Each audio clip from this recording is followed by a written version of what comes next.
Great. Well, welcome everyone. It's great to have you joining us today. I am Laura Shrake, and on behalf of the Council of the Great Lakes Region, it is my pleasure to welcome you to our monthly Business and Sustainability webinar series. Today's webinar is part of our Growing Business and Sustainability Network, an effort that is funded by the Fred A. and Barbara M. Erb Family Foundation. And the network is engaging companies and business leaders in critical conversations about protecting the Great Lakes environment while supporting the region's economic growth. And today's webinar is an important one for businesses operating in the region. We will be looking at the ESG landscape and contextualizing it for the Great Lakes region. ESG, of course, standing for environmental, social, and governance.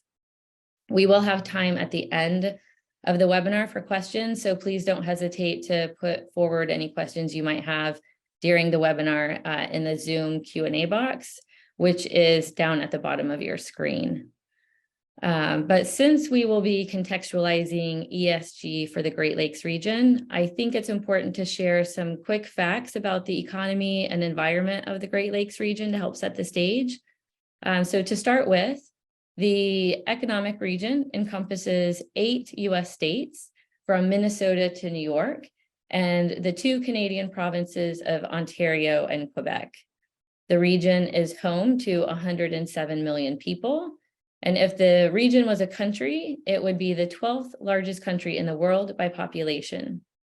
And based on economic output, which is around 6 trillion US dollars, it would be the 3rd largest national economy in the world if the region was a country.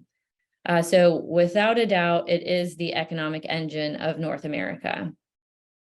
And at the center of the region are the Great Lakes, one of the largest surface freshwater systems in the world, which accounts to roughly 20% of Earth's surface freshwater and 84% of North America's. The Great Lakes system is a drinking water source for over 40 million people in the US and Canada, and it supports thousands of plant and animal species. So with these figures, it is really no surprise that the Great Lakes region is extremely important to the success of both the US and Canada. And fostering a sustainable and prosperous Great Lakes region is at the core of the work that we do here at the Council of the Great Lakes region. The Council is a binational network of organizations that are committed to finding solutions for socioeconomic and environmental issues facing the region. And across borders and across sectors, we connect on diverse perspectives, convening on critical sustainability conversations, and researching and driving solutions to region-wide challenges. Our focus areas look at issues that are critical to the region. 4 in particular. First, we have circular economy, where the Council is working to forge a future without waste in the Great Lakes, along with our partners. And we're doing that starting with plastic waste. Water stewardship, where we are deepening information exchange on water stewardship best practices. We also focus on decarbonization, where we are collaborating to create measurable long-term impact in reducing emissions in the region. And sustainable food systems, where we are initiating dialogues on sustainable food production. Businesses, of course, are an important contributor to these conversations. And with concerns like climate change, social justice, and of course, the unprecedented environmental risks we're seeing, companies are really, they're pressed to embrace sustainability as part of their business practices. And so that brings us to today's webinar topic of ESG, environmental, social, and governance, which continues to grow in importance across all industries. So to dive into the ESG landscape and contextualizing it for the Great Lakes region, we have Sarah Keys from ESG Global Advisors with us today. Sarah will give us the 101 rundown on ESG and share some examples of good practice. As I mentioned, we will have time for a Q&A session with Sarah at the end of the webinar. So if you have any questions, again, please type them in the Zoom Q&A box. And so with that, I will introduce you to Sarah Keys. Sarah is the CEO of ESG Global Advisors and is an ESG and climate change expert with over a decade of experience. She regularly presents to executive teams and boards of directors on the link between ESG and climate change with performance and long-term value. And she helps her clients establish ESG and climate change strategies. Sarah is also the academic director and lead instructor for the Institute for Corporate Directors Board Oversight of Climate Change Program. And she facilitates a module on ESG and sustainable finance in their director education program. So we're very lucky to have Sarah with us today. So with that, I will hand it over to Sarah. Thank you so much for being with us. Thank you, Laura, and thanks to the Council of the Great Lakes region for having me here today. As I mentioned to Laura in preparing for this conversation, I started out my career as a financial statement auditor as I was getting my CA designation. And interestingly, it comes full circle because my main and primary client was a privately held cement company that was operating cement plants throughout the Great Lakes region, which had me traveling all over the Great Lakes to audit this company. So it's really come full circle with the opportunity to contextualize what ESG actually means for the region. So today I'm going to go through a few different questions. What is ESG? Why does it matter? What does it mean for the region? And how do I get started? Recognizing that this is a relatively newer area, although it builds on previous concepts of CSR and sustainability. So what I want to do first is level set on some key terms and make sure that we all have a common and shared understanding of what ESG actually is. So while there isn't one universal definition, this definition is widely held to be accurate in that it pulls out the key facets of ESG. Now, the term itself was coined back in the early 2000s by the institutional investor community, most notably pensions, who have a long-term investing horizon. They began to acknowledge and recognize that environmental and social risks and opportunities could have financially material impacts on business performance and long-term value creation. And so the term ESG was coined to capture this, and it represents those environmental and social risks, opportunities, and governance practices that have not traditionally been valued in financial terms. Nonetheless, they do have the potential to materially impact a company's performance, and thus that's why they're of interest to the capital markets. Now, Laura mentioned sustainability as one of those core facets of what the Great Lakes region is working on. Now, I want to acknowledge a couple of things here. ESG is a relatively new acronym, but it is born out of historical concepts that remain relevant today. First of all, we know corporate social responsibility, or CSR, as shown on the left-hand side of the slide, is something that was popularized in the late 1980s, where companies were asked to express their corporate values in a goal to be a good corporate citizen, really focused on the impacts of the company on the outside world, the impacts of the company on societal issues, as well as the broader environment. And as a result, it's always been driven by the stakeholders affected by the company's operations. So this is not a new concept of CSR. However, what's relatively new is this notion of ESG.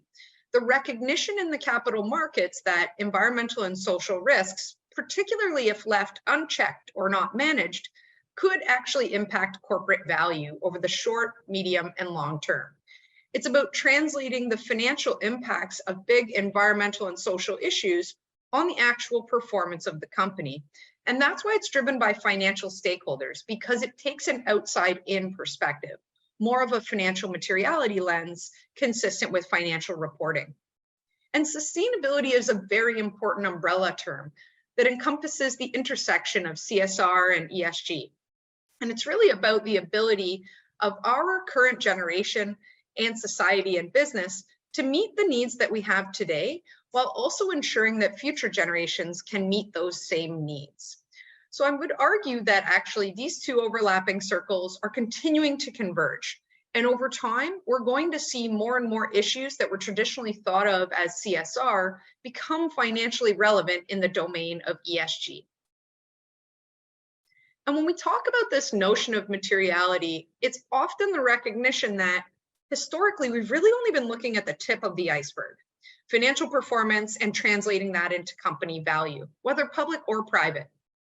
Traditional financial measures shown on the income statement, such as revenue and expenses, and on the balance sheet, such as liabilities and assets, really only show us part of the picture in today's dynamic and ever-evolving world, particularly given the advent of technology and the use of social media platforms for individuals, customers, and brands to share their perspective on big environmental and social issues, which is increasingly becoming an imperative for businesses as employees and local communities actually expect companies to address some of these macro issues, such as climate change. And you've heard that this work is already underway in the region. A region like yours, highly dependent on the natural resources, absolutely needs to think about the long-term sustainability of those resources, particularly water being in the Great Lakes, because we know big issues like climate change will impact both the quality and the availability of fresh water in the long term. And that's what's underneath the tip of the iceberg. All of these non-traditional financial factors that are increasingly starting to impact both companies' performance and ultimately its prospects for long-term value creation.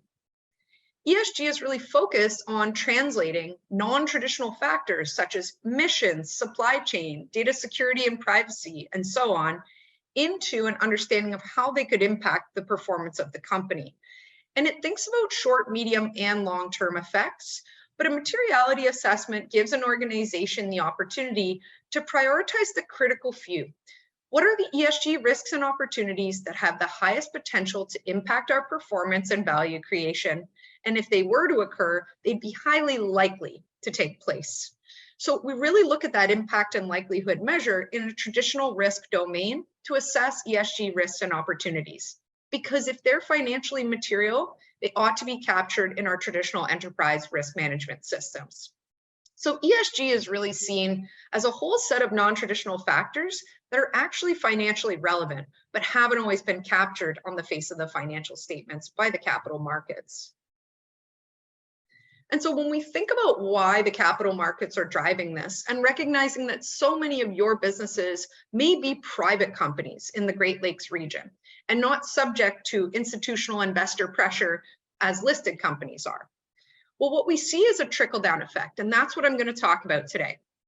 So the reason I'm talking about the overall capital markets perspective is so we can understand the ultimate drivers that have started the ESG trends, and then we're going to translate those into what they mean for the region, even for small, medium-sized enterprises and those that are privately held and not subject to these new rules, regulations, and investor pressure.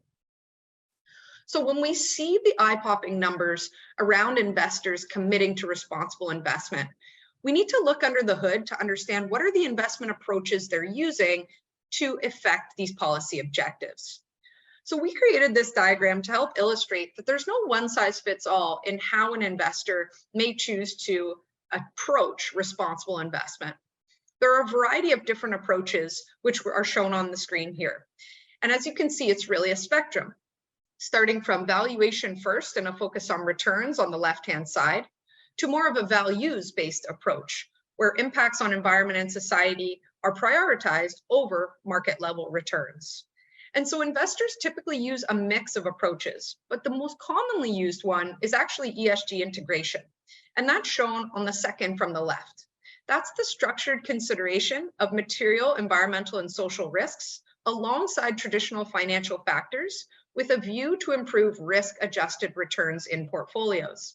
So really, the reason investors are looking at ESG factors is they believe they're not getting the full picture of the risk-return profile, focusing solely on those traditional financial factors that we've seen in traditional investment.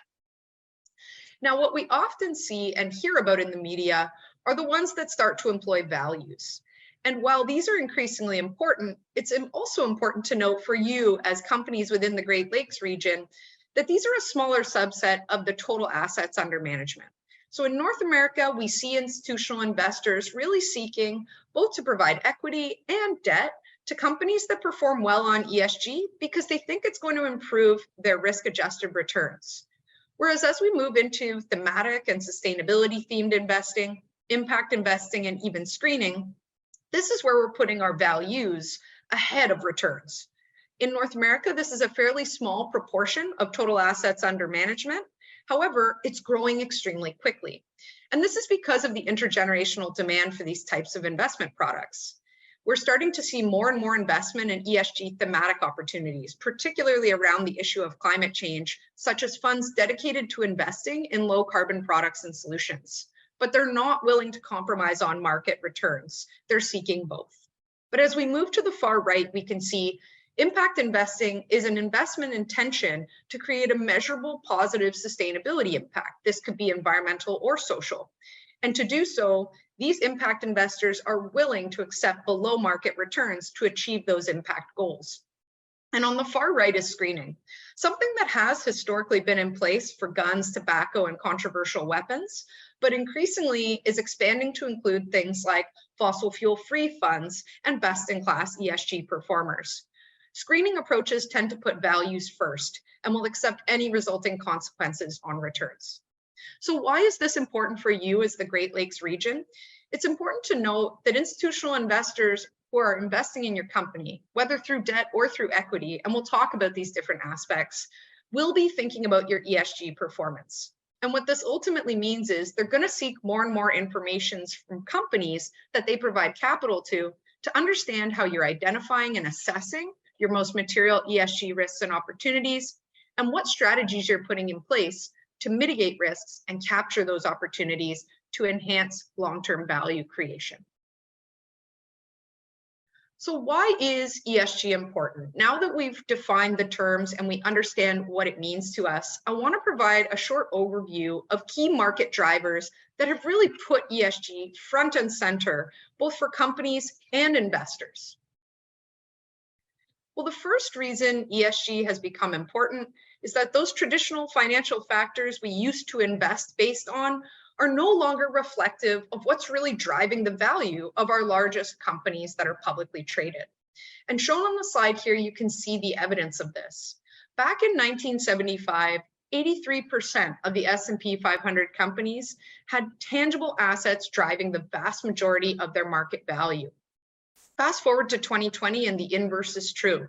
90% of the top companies publicly traded on the S&P are deriving their value or their market cap based on intangible assets. So it went from property, plant, and equipment and goods and inventory driving value into things like goodwill, brand, reputation, intellectual property, patents, and trademarks driving the majority of value.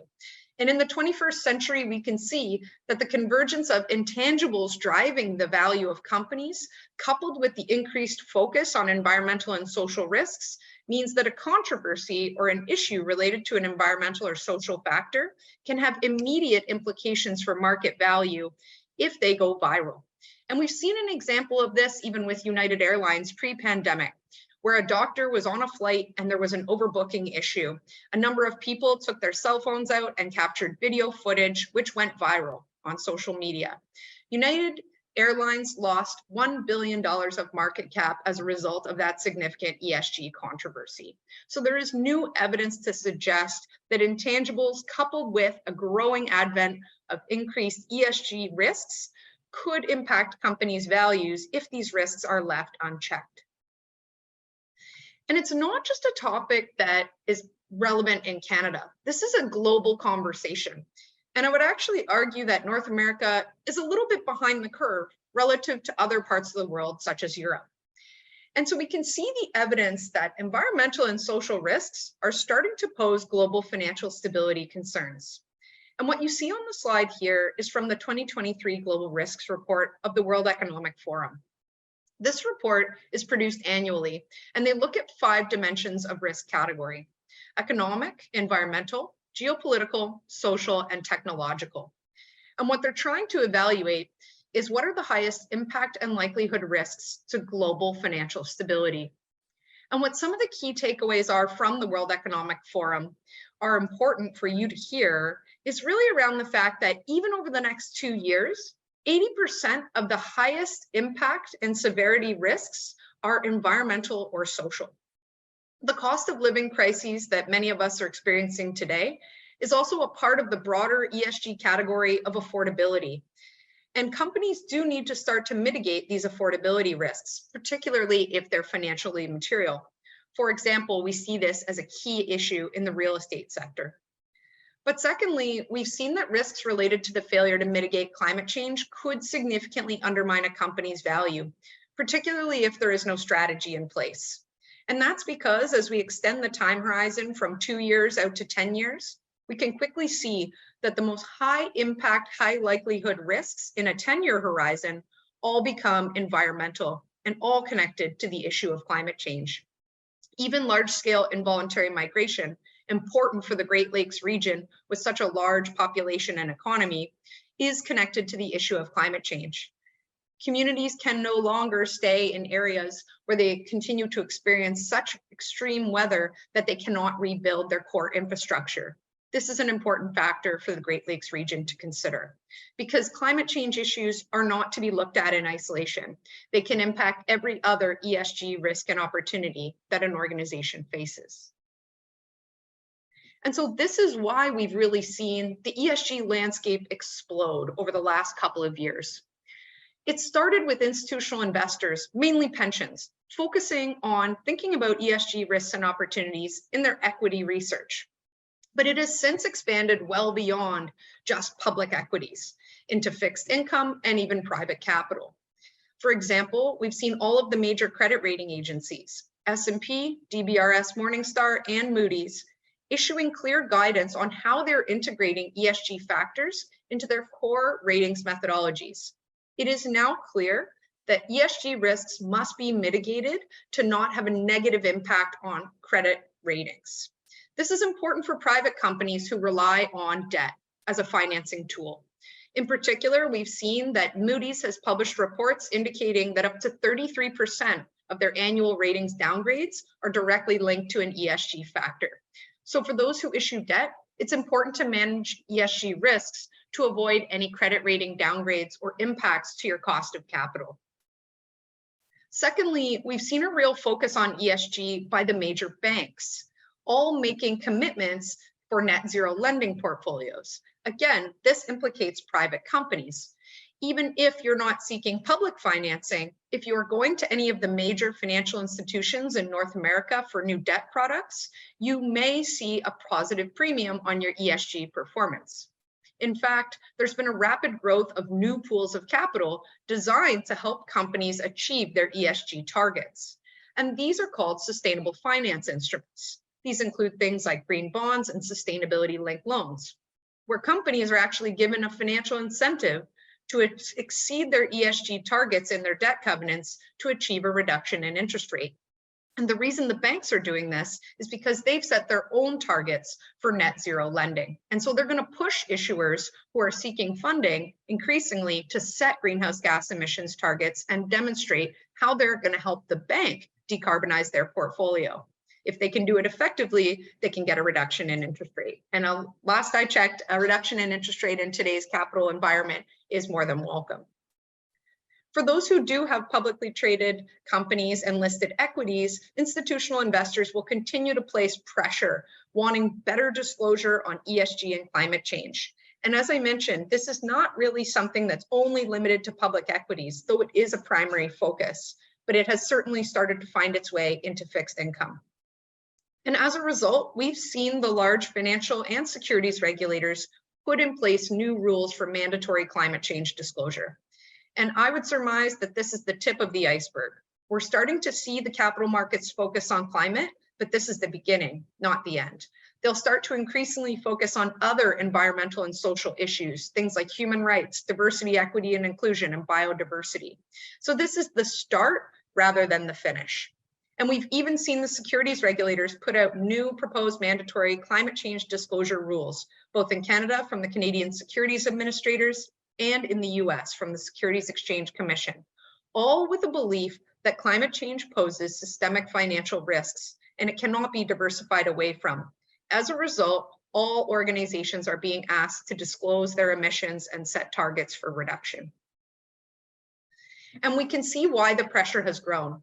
On a global scale, we've seen a rapid uptake in the growth in signatories to the UN Principles for Responsible Investment.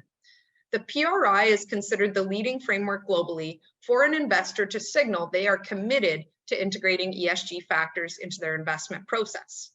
And if you think back to that spectrum diagram that I showed with the different types of investment approaches that fall under the responsible investment spectrum, we know that the majority of North American investors are using an ESG integration approach, meaning they're not excluding companies in particular sectors on the basis of values.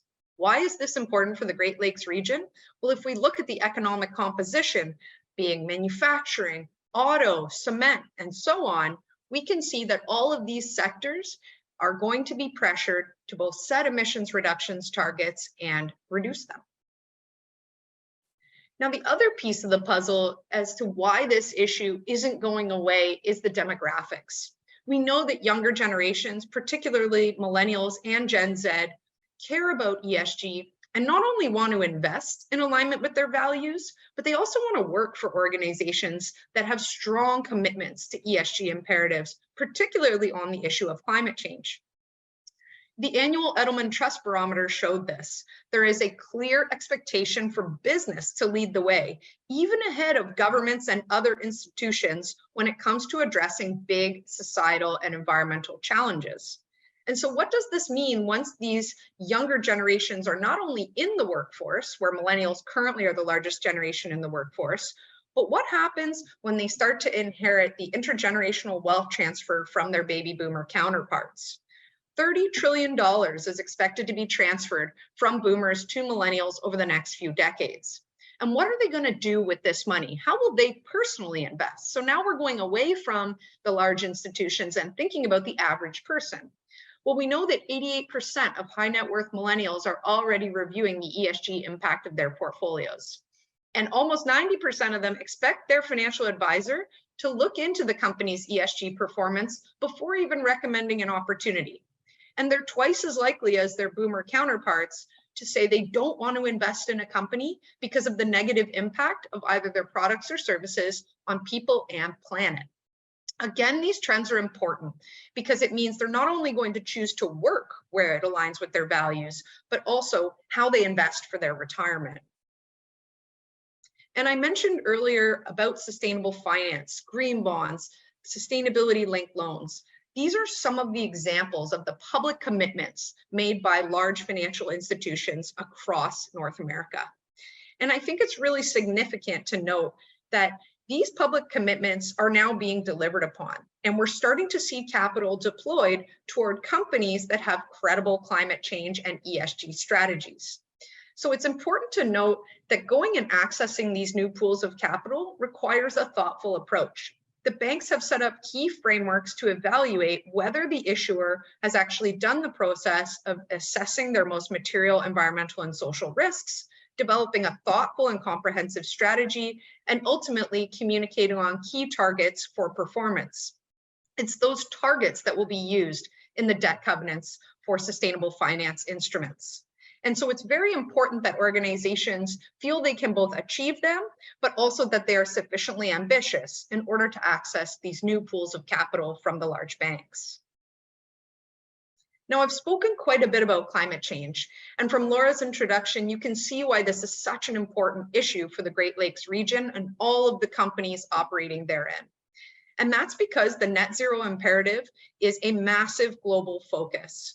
And it's capturing not only large public companies who have historically contributed to the largest significant amount of global emissions that have caused this challenge, but it's also because we're increasingly seeing a focus on scope 3 greenhouse gas emissions. So organizations are being asked to take account for the whole picture of their economic activity, including not only their direct emissions from operations, but also the emissions associated with their upstream and downstream supply chains, which is called scope 3 emissions. And we've seen a huge push from the capital markets to get companies to disclose this information. They're working together to explain to companies why it's so important that they measure and report on their scope 1, 2, and 3 emissions, and ultimately set targets to reduce them. Because climate change poses systemic financial risks, it cannot be diversified away from in investors' portfolios.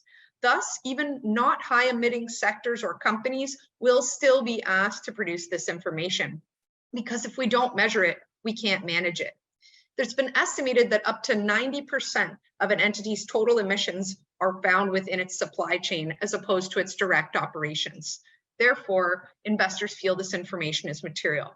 What does this mean for you in the Great Lakes region? Well, ultimately, if you have large customers that are big publicly traded companies, they're going to start to engage with you, if they haven't already, to get your greenhouse gas emissions data so they can fulfill their own reporting obligations on Scope 3 emissions. So the direction of travel is clear.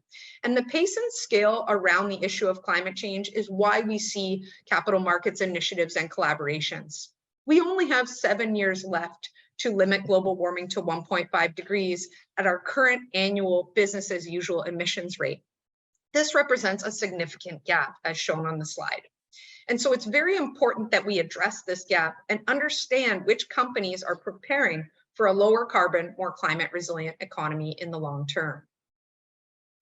Now, I really want to highlight the state of social in ESG. When we saw the stats from Laura on the economic significance and the general population impacted in the Great Lakes region by its economic activity, we can see that the S has been uneven, and so too has organizational performance.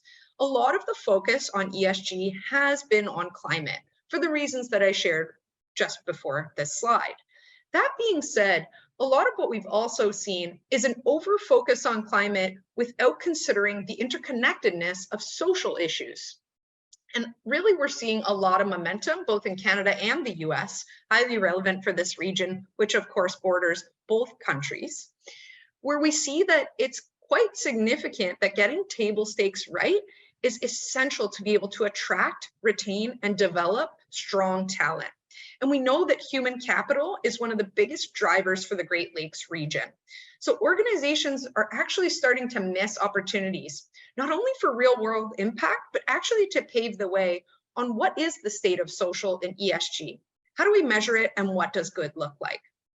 As you can see on the slide here, our organization partnered with another organization, Argyle Communications, to create a benchmark on what are the issues that matter to Canadian and US employees. And the results are shown on the slide here. The first and foremost, a desire for training and development programs and opportunities, and those that support employees' mental health as well as physical health. Why is this so important? Well, ESG often represents an opportunity to engage employees. In many cases, the younger employees within our organizations are passionate about this topic, and they can have positive contributions to both creating training and development programs, even leadership programs for the next generation of ESG leaders. And ultimately, employees are interested in helping to form the physical and mental health programs that will impact their day-to-day. So a ton of opportunities in engaging employees. Now, what are organizations focusing on? This is the flip side of the research. Employee engagement, 94% are formally prioritized in the organization's corporate ESG strategy. And we're seeing employee health and safety and data security coming in second and third spots.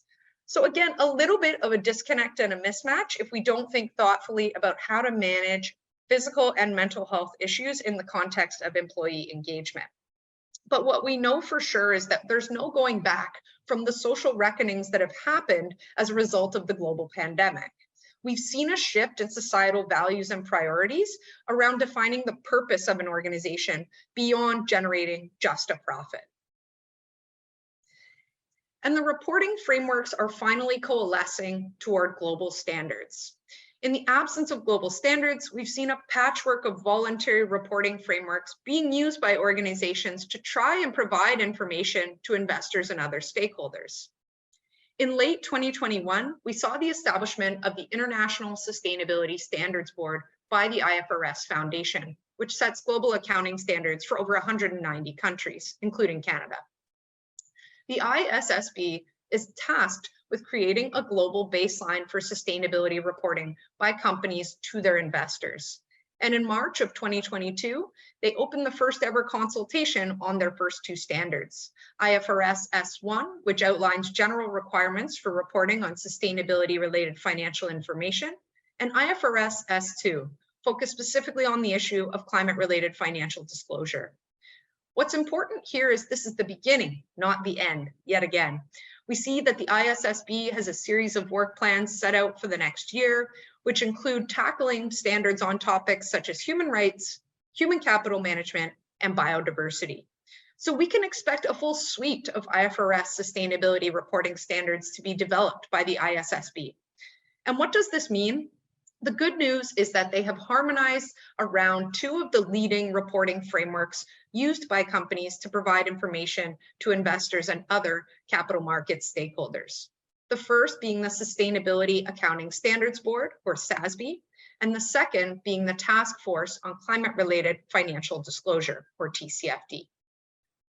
Here in Canada, we know that the Canadian Sustainability Standards Board has been established, and the CSSB will be operational this spring.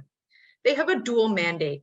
The first is to develop and support the adoption of the ISSB standards in Canada. They're going to both influence up to the ISSB to ensure that unique sector and Canadian perspectives, such as Indigenous truth and reconciliation, are captured in the global baseline, and they will take the global standards and assess their applicability in Canada, with modifications as needed and ultimate adoption. Now, the CSSB will not have the authority to mandate companies to report under the new IFRS sustainability standards. Rather, that will fall on the regulators. So for publicly traded companies, we expect the Canadian Securities Administrators in Canada and potentially the Securities Exchange Commission in the US to make reference to these standards as the baseline for issuer reporting. So let's take a quick look under the hood at these frameworks. First of all, the reason we saw SASB and TCFD form the backbone of the new global standards is because they have a focus on financial materiality. The ISSB is tasked with helping to produce standards for companies to communicate to investors on their most financially material sustainability issues. Well, the SASB and the TCFD framework use that same definition of materiality, and that's why they have been the backbone of the new standards. SASB focuses on a broad range of ESG factors, so not only limited to climate. And they're really focused on industry-specific ESG disclosure standards intended to help public companies disclose their most financially material, decision-useful ESG information to investors in a cost-effective way, recognizing that the reporting burden on companies to date has been significant. SASB has developed standards for 77 different industries, and each standard has a minimum set of ESG topics and accounting metrics. Now, to make it into a SASB standard, it required evidence of investor interest and evidence of material financial impact. And SASB really focuses on the impact of environmental and social risks on the financial condition, operating performance, and ultimately market value of companies within a given industry sector.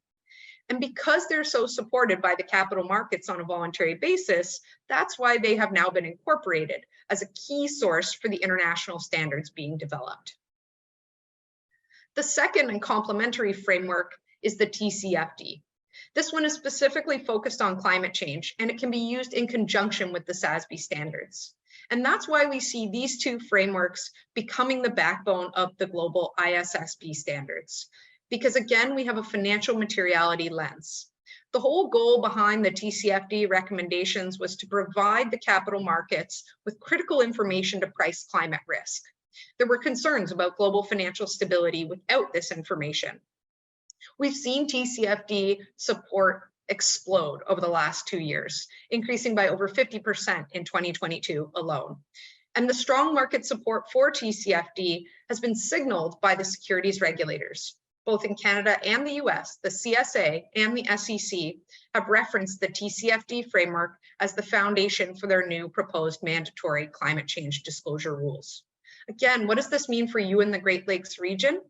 If your organization is publicly traded, you will eventually have to contend with these reporting obligations. If you're not publicly traded, chances are, if you have a large customer, they're going to require this information from you in order to fulfill their own disclosure obligations. So in many cases, even if you're not subject to this recommendation and compliance, you should consider looking into this, as you can anticipate questions from customers and clients to provide this information so they can comply. Now, I want to touch on one additional reporting framework, and that's the Global Reporting Initiative. The reason I want to touch on this is it has a distinctly different view from SASB and TCFD. So if you think back to that initial diagram that I showed with CSR and ESG, SASB and TCFD are really focused on ESG, the outside-in impacts, the impacts of the environment and society on the performance of the company. GRI is focused on the converse, the inside-out impacts. It's focused on how the organization is operating as a good corporate citizen and the impacts it's having on environmental and social issues, both positive and negative. Now, the GRI have been around since the 80s and 90s, and they are the largest set of standards used for voluntary sustainability reporting.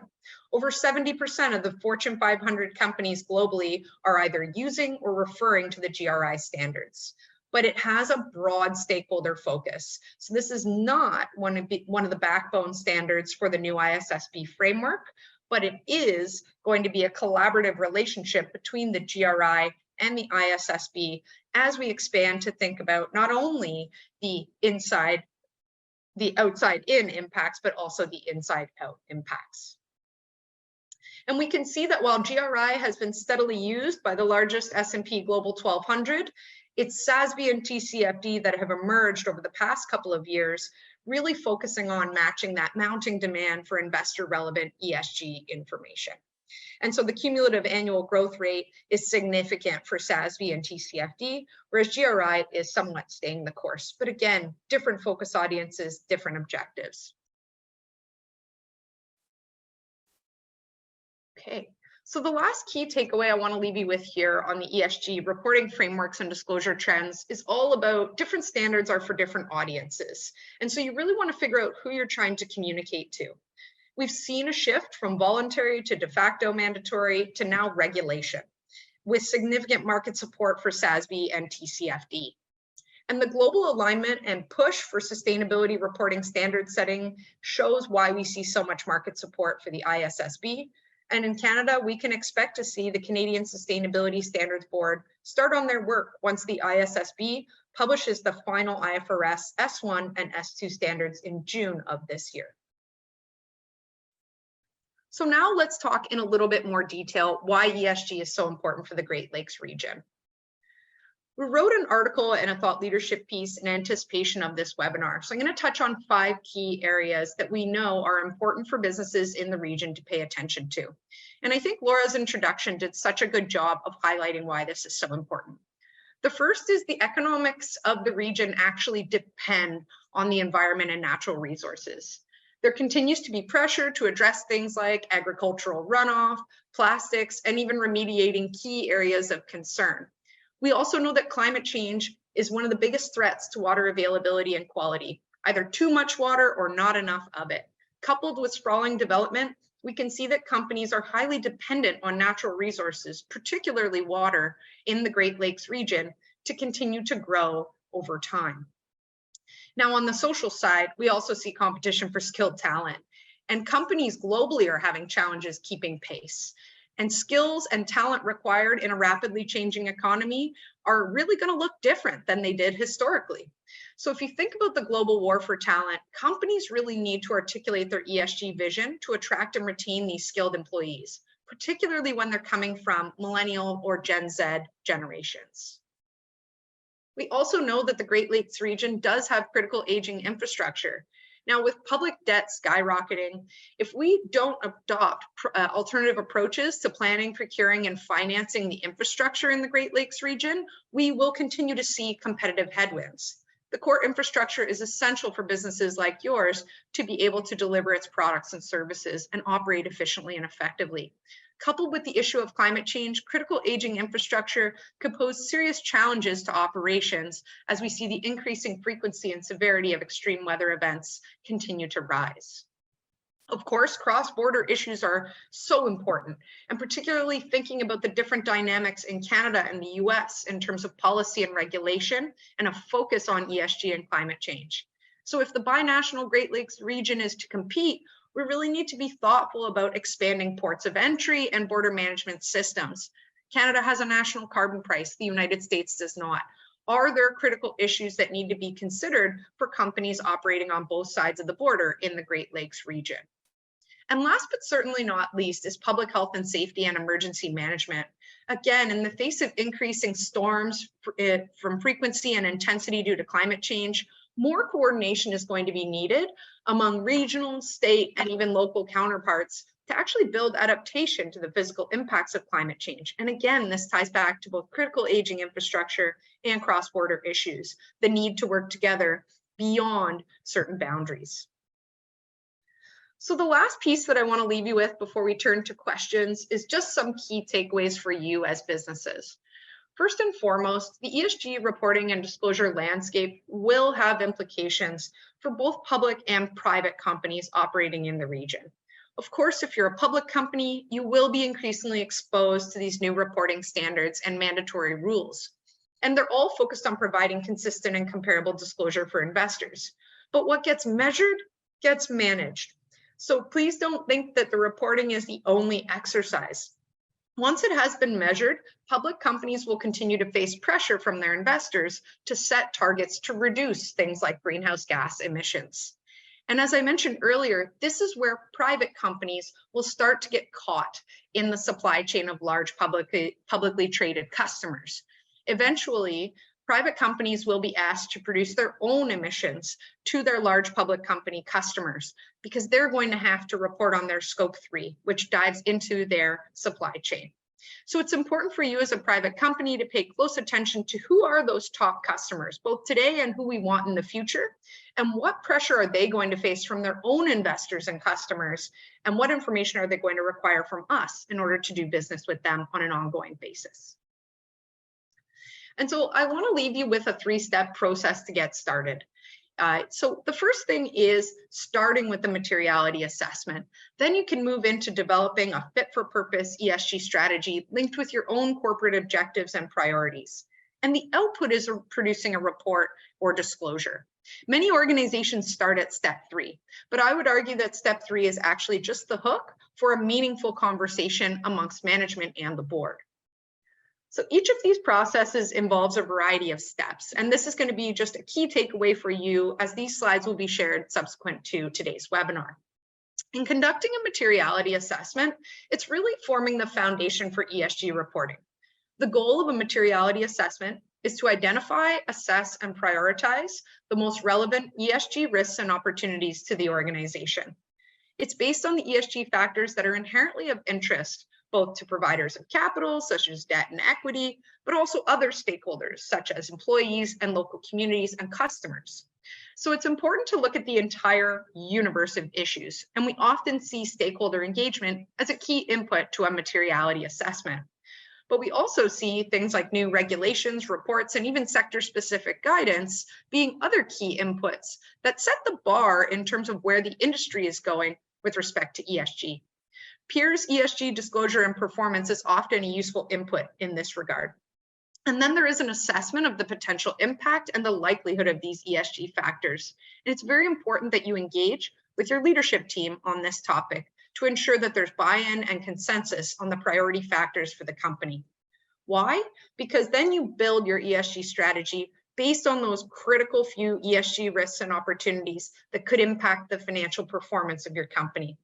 And you really need to integrate. So we don't want ESG to be treated in a silo. It's all about linking ESG factors with your existing strategic and financial planning processes, including in many cases for the Great Lakes region, long-term capital planning and allocation. Very important to treat this with a business case like any other initiative, analyzing the costs and benefits and evaluating the payback period. Integration is the word of the day. So we want to see ESG risks that have been identified as material from the materiality assessment in step 1 captured in your enterprise risk register. And any updates to internal or external policy and process documents should explicitly include consideration of those most material ESG risks and opportunities. And last but certainly not least, providing strong disclosure can provide an opportunity for competitive advantage. So selecting the relevant reporting frameworks based on who you're trying to communicate to, identifying the appropriate key performance indicators to measure, monitor, and report on your progress, and ultimately reporting a roadmap for reporting. I think what's really key here is to recognize this is a journey of progress, not perfection. So oftentimes we'll see a multi-year roadmap to enhance ESG reporting over time, recognizing that not every piece of information can be gathered for a first-year report. So with that, I'm going to pause, see if we have any additional questions. I think we have about 10 minutes left for questions and conversation, and I will stop sharing my screen and let Laura come on and moderate the Q&A portion of this session. Thank you. Great. Thank you, Sarah. That was a very informative, information-packed presentation. So thank you. And just a reminder to the audience, we will share the slides as well as the recording to the webinar later. So you can certainly, if you missed anything, you will have a chance to go back to it. But we have some questions, and the first one I'm going to start with is a great question and very relevant to the region. I had actually a similar question, but it's commenting great presentation and asking what are local global standards or frameworks, what are there around water impact or water footprint and access similar to carbon? Because of course we do hear a lot about decarbonization and net zero, but water in this region, of course, is a really important topic. Absolutely.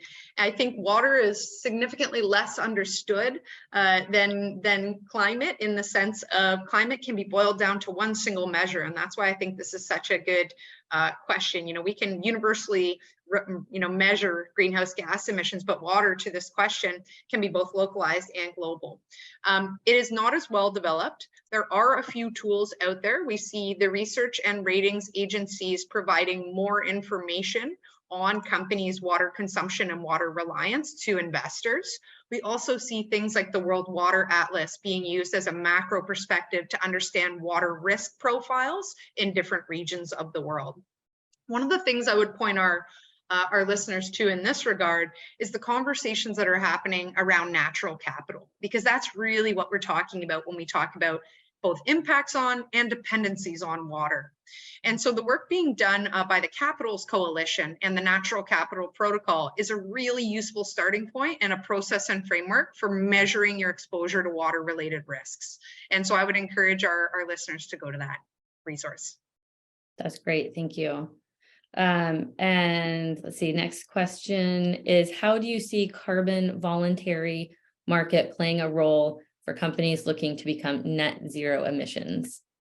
Yes, so I often ask the question about offsets. I think part of the challenge right now is that offsets should be viewed as a tool of last resort. So they are an important tool in the toolkit, but they should only be utilized after every effort has been made to decarbonize our absolute emissions, because offsets in many cases can be subject to credibility questions, particularly as the question has come through in the voluntary markets. There's a real difference between regulated carbon credits and voluntary carbon credits, and this is an important distinction. Regulated ones tend to have a little bit more credibility around assurance and verification requirements, whereas voluntary markets tend to have more loose rules. Now, they do have a tool, they play a role, but certainly should be used as kind of the tool of last resort. So we really don't see a lot of use of credible offsets in corporate ESG strategies today. Okay, good to know. Okay, and the next question we have from the audience is, can you comment on how important addressing plastic pollution is compared to GHG and other items? Such a good question. I would say all of these things should be viewed as equally important to the extent that they are financially material, right? And so I think for the region, and I think about companies operating in the region, plastic pollution is an essential piece of this puzzle, given the reliance on natural resources and the natural environment. I think in particular, what's interesting is if your business is very B2C, consumer facing, I think this is where plastic can represent a higher reputational risk. I've even been working with a small orthodontist practice who has young patients coming in, right? And they are noticing the plastic waste. Is it a big financial cost to the orthodontist? No. But are their customers commenting on it and it's impacting their choice of where to go? Yes. So you can even see down at that really local community level, if you are really exposed to the opinions and viewpoints of customers and local communities, and that reputation is an essential piece of your social license to operate, I'd put plastic right on par with GHG emissions. Yeah, absolutely. Great. Well, we have a couple more questions I hope we can get to before we have to close. How should small and medium-sized businesses be thinking about ESG and the expectations being put on them by larger supply chain partners? Yes, I'm honestly getting this question every single day. And I feel for the small, medium enterprises, especially the ones that are private with limited resources. I think one of the most important things is to take control of this conversation. And that's why I wanted to leave you with that 3-step process. I think when we haven't gone through the exercise of doing the materiality assessment ourselves, we don't have a leg to stand on when a customer comes and asks us for this information. But if we've done the exercise, we can thoughtfully respond and say, yes, this is something we have identified as a priority. And here are our plans over a 3-year horizon, recognizing our size and stage. Or no, this actually isn't a priority. And here are the factors why. Here's the work we've done to evaluate and determine that. So I think it just gives you a more foundation to have a conversation and be credible in your engagement with customers. Yeah, great. Okay. And let's see, one more, maybe two if we have time. Sure. So this one, with all the standards shaping up, I didn't quite understand how materiality is determined in a consistent way for investors. Take your answer on plastic pollution. How will an investor compare efforts from one company versus another if trying to assess which is really taking meaningful action? I love this question. It's excellent. So the reason investors like that whole financial materiality term is because the securities regulators and the accountants have already defined it. And it's just a consistent definition of information is material if it would affect a reasonable investor's decision, right? And so that's kind of the baseline that we're operating on. Who's the reasonable investor, though? I think they have different strategies. So an investor will compare a company depending on their own unique investment objectives. So they may prioritize one over another. They'll have their own set of criteria. So I think it's important just to know which investors you're going after and target disclosure to make sure that it's meeting their objectives and their information needs. Yeah, absolutely. Okay. Well, I'm going to ask one more if that's okay. We have one about asking if you feel this is a best way to prevent greenwashing. Yes, greenwashing has become a problem in the absence of standards. And so the reason we're seeing all of the new accounting standards and the new regulations is to address this issue. So I think we're going to see, as ESG has fell into the mainstream, now we're going to see a reckoning. I think it's a good thing for the industry. It's a flight to quality. And that's what the regulation is designed to address, is greenwashing. Yeah, absolutely. Great. Well, unfortunately, that's all the time we have. We are at the top of the hour, but Sarah, thank you so much for your time. You really did provide us with a lot of information.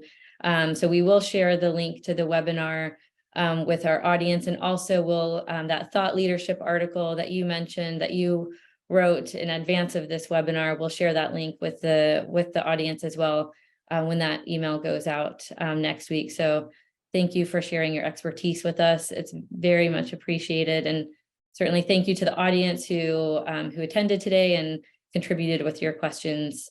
So yeah, thank you. We have our next webinar in a few weeks on May 11th around the topic of climate migration in the Great Lakes region. So I hope everyone will be able to tune in then. But until then, have a great rest of your day. And Sarah, thank you again so much. Thank you very much for having me. Take care, everyone.